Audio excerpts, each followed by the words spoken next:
Doctor, मला जाणून घ्यायला आवडेल की डोनरच्या ब्लडवरती नॅट टेस्टिंग हा नेमका काय प्रकार असतो? हो, नॅट टेस्टिंग ही एक ऍडव्हान्स टेस्ट आहे. न्यूक्लिक ऍसिड अँप्लिफिकेशन टेस्ट असं त्याचं मेडिकल ह्याच्यातलं नाव आहे. ह्याच्यामध्ये व्हायरस डायरेक्टली डिटेक्ट करतात.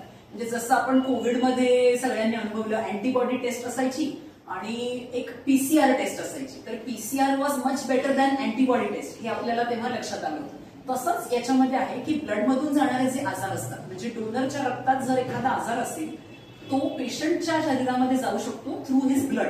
त्याचं ब्लड जर त्या पेशंटला दिलं तर ते चेक करण्यासाठी ही नॅट टेस्टिंगची तपासणी उपयोगी पडते.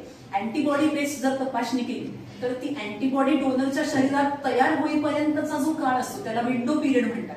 तोपर्यंत जी अँटीबॉडीची टेस्ट असते ती निगेटिव्हच येते, पण व्हायरस ऍक्च्युअली डोनरच्या शरीरामध्ये आलेला असतो.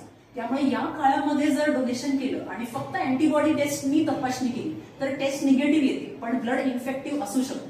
त्यामुळे ह्याच्या अशा केसेसमध्ये नॅट टेस्टिंगचा खूप उपयोग होतो. आपण जनकल्याणमध्ये सगळं 100% नॅट टेस्टिंग करतो. जे ब्लड आपल्याकडे कलेक्ट होतं त्याला आपण नॅट टेस्टिंगचं काय म्हणतात त्याला ऍडिशनल कवच असं हे करतो आणि सेफेस्ट पॉसिबल ब्लड आता जगाचे कुठलं आहे ते नॅट टेस्टेड ब्लड आहे ते आपण पेशंट्सना देतो.